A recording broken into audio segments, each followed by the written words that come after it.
Alright, so let's get going in 3, 2, 1, go. Why don't you do the intro this time, sir?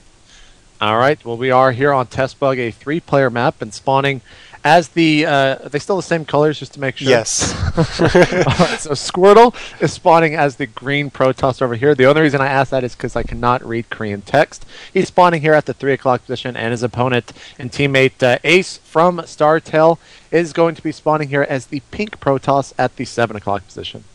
Yeah, and like you mentioned earlier, there was an announcement in the GSL last night. Well, the first night of the Code A. I don't know if my time is all messed up because my sleep schedule is weird, but they did say that the Koreans are all going to start using English names instead of Hangul because they have recognized that they actually have quite a big foreign viewership in the Korean scene in general, so it'll be much easier on fans and casters to be able to pick up those replays and kind of get them some more exposure, which, if you think about it, really there's only one big tournament over in Korea. So allowing that much more accessibility, especially with replays, will be really big for the Korean scene.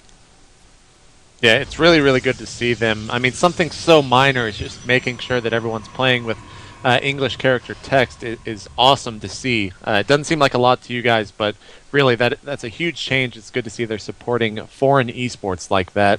Now, back to this game. You know, last game I wasn't expecting anything like that. Pretty much was expecting to see a 4-gate or something similar to that, just 4-gate versus 4-gate, but looks like these guys have kind of delved a little bit more into the PvP matchup than I had thought, as they're going to be scouting out each other here and finally returning the probes. Ace doing a little bit later. Not sure if he even saw that probe. He's waiting to see the base. Yeah, and it was really interesting to see that sort of 3-gate robo versus the quick blink play. I've been seeing that a little bit more often recently. As we did basically, if we were in Civilization, it would have been the age of the 4-gate that was going on for several weeks there in PvP. You just see a big thing pop up and it says, we're now in the age of 4-gates, because that's basically what everybody did for, what, 2 or 3 weeks non-stop in PvP, until people finally figured out ways around it and ways to stop it. 4-gate is one of those strategies that's never going to go away. It just sort of rises in popularity and then falls back down for a while. So we did see both players very convincingly stay away from the 4-gate last game. So I'm really curious, especially on the big map like this, what they're going to do. Because generally on the really big maps, that usually means a little bit more 4-gating, because the 4-gate doesn't care about the map size quite as much as some of those other strategies. Now, a little bit difference in builds here. We saw a second gateway being added on about halfway, or about 75% way through that cybernetics core being thrown down from Ace. He is getting a Stalker out first, did not get a Zealot, and his opponent got Zealot out first, and still not adding on a second gateway just yet, as he's going to be taking his second gas right now. Yeah, this is actually the same opening that we saw last game with this delayed extra gateways, getting that second gas as soon as the probe left his base. So probably actually going to see 2 more gateways here from Squirtle. You can see he's saving up, just about to hit that 300 mineral mark. Then wouldn't be too surprised to see another Twilight Council out of him. Question is that actually going to be for Blink, Dark Templars, or a Fast Expand? As the 3-gate is actually extremely flexible in the fact that you can do all of those, but fast expansions and Protoss versus Protoss are extremely risky. But given the map size, he might have decided that it's viable here on Test Bug. Yeah, this is very similar to what we saw last game, actually, from Ace. He's going to be pushing forward with these 3 Stalkers. They're checking the middle of the map, and he has slipped in a probe there, seeing the unit composition right now for Squirtle. Did he see the robo? No! Oh, he got did not see so it. close to that robo, and he did not actually see it. This is going to be very important. He's going to send 1 Stalker trying to bait this force field, but it looks like Squirtle is not going to fall for it. So there he goes, actually. And, you know, looks like Ace might just be happy with that and fall back. Wow, both players going for the robotics at the same time, both of them morphing the warp gates at the same time. So even though we saw significantly later gateways there from Squirtle, his were timed out really nice, finishing pretty much at the exact moment that the warp gates did. So that he would be able to play this sort of defensive style. As soon as you're knocking on my front door, I can warp in some sentries, I can do whatever I need to hold this. Does have an observer instead of a really quick immortal on the way. So he's very confident that his opponent's not 4-gating him. Because with this style of opening with this robo, usually you'd see somebody chrono boosting an immortal right now just to make sure that they don't die. But he is actually moving on to a really fast robotics bay. Going to be quick teching into Colossus here. You know, I also, excuse me, I also like the fact that both players are pretty much going the same exact tech structures and everything like that, but they got there in different ways. We saw Ace possibly trying to use a little bit more of an aggressive play with those 3 initial Stalkers moving out, while Squirtle with the Sentry and Zealot was playing a little bit more defensively, and he's going to be actually taking an expansion right now, and might be Ace taking one as well here at the 9 o'clock position on this test bug map from the IC Cup series. Yeah, again, Ace looking like he wants to take a sort of hidden expansion here. In PvP, sometimes you get into a situation where you expand first and then you lose because your opponent attacks while it's coming online.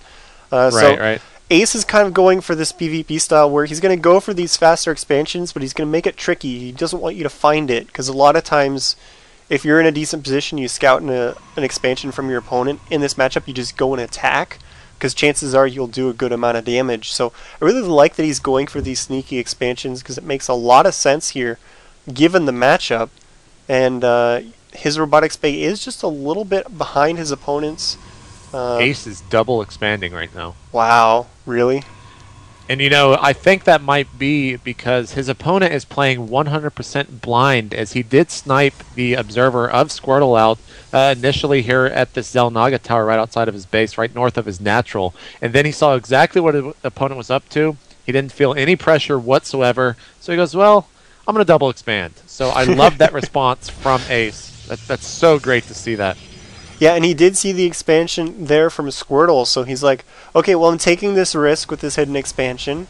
Oh, he expanded too, so it's not really a risk, so let's take another risk. He really wants to try and get ahead here. It's kind of a good style of play here when you're ahead in a best of 3. You see a lot of players just take risks in game number 2, but instead of being hyper-aggressive and blowing the game on a bad attack, he's just playing really greedy. And if you can get away with that, that puts you so far ahead. And we see that Squirtle's just sort of sitting here, hanging out on this watchtower. His army really isn't big enough to be too aggressive here. He's just sort of trying to grab these watchtowers in the center, but I wouldn't expect to see him move all the way across the map anytime soon. Yeah, we have, let's pop open the unit counting station. 1 Colossus for both players, so if Ace can sit on these 2 expansions long enough, he's going to be able to do exactly what we saw last game, just amass a bigger force. But now we'll have to see as 1 Robobay is continuing to produce Colossus, or excuse me, now getting an Observer out, as he did not get one earlier because it did die. But in Ace's base, he still has 1 Robobay and getting that extended Thermal Lance. So we don't see any second Robo or anything like that, so I'm very curious to see where he's going to add in all these extra minerals that he's soon going to be getting. Yeah, and back in Squirtle's base, we have 2 more gateways and a Twilight Council, so very interesting how these 2 players are diverging. You can see Ace going for those extra Colossus with the second robotics facility, like you're saying, and Squirtle still going, well, I want to do some other things. Let's get some more Warp Gate units, which makes sense, because if you look at the units tab, he was way behind in the Stalker count. He didn't have that many Sentries or Zealots either. But now with these extra gateways, he's going to be able to warp in a lot of reinforcement units to support those Colossus. So yes, he'll have the Colossus, but he'll have lots of gateway units. The issue is going to be, if this goes to a really, really long game, having a lot of Colossus with a couple of Void Rays does trump having just tons of Colossus. So if either player does try and switch into that Void Ray, they will be vulnerable for a short period of time while they're trying to get that Void Ray count up. You know, I'm not sure if I like this play right now from Squirtle. He has no idea what his opponent has, and the entire time there's an observer from Ace in his base who knows exactly what he's up to. He sees that he's moving out. Looks like we might try to see, or looks like Squirtle might try to blink up into the main here with his observer and Stalkers, and blink about to finish there. It's being chrono boosted for the last couple seconds in the main of Squirtle. More Colossus are coming out. Of course, you can't just run those straight into the base.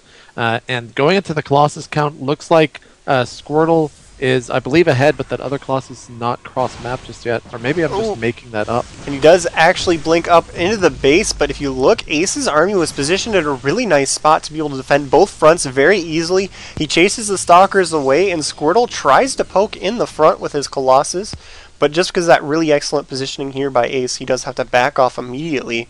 And as this keeps going to a longer and longer game, this is going to just keep favoring Ace, as his production is going to just keep getting farther ahead. He is double producing those Colossus, and Squirtle is trying to push in. Great micro on both ends with those Colossus, neither of them taking any damage, but you can see that one extra Colossus here by Ace is making a really big difference, just completely melting all of the ground units of Squirtle. And Squirtle is getting pushed back here. Squirtle in danger of getting 2-0'd if he's not careful. Needs to make something happen, but he just lost his entire army down to 3 Colossus and just a couple of Stalkers. This is looking really bad for Squirtle. Yeah, I'm not sure if Squirtle's going to be able to do much here. Great control splitting off those 2 front Colossus. And a little bit of a sloppy control right there. He is going to have to fall back. Do not agree with that whatsoever. He did lose 2 Colossus for pretty much nothing right there. Did he just kill his own Squirtle Colossus? is... Oh, wow. He's just going to GG there as he knows it's over. That was a fast 2-0, man. These games, both of them, have been 2-0s so far. Very, very almost one-sided. I didn't expect it to be that one-sided almost. Yeah, and Squirtle's one of those guys that everybody said, oh my god, I want to see Squirtle play. I think he actually won the poll on who they wanted to see play the most, and he's out 2-0 to his teammate in the first round. Ace didn't quite get as much hype because he didn't finish off that all-kill, but you can see he was able to take out Squirtle and say, hey, I'm a good Protoss too. It's going to be really curious to see how he does in the later rounds of the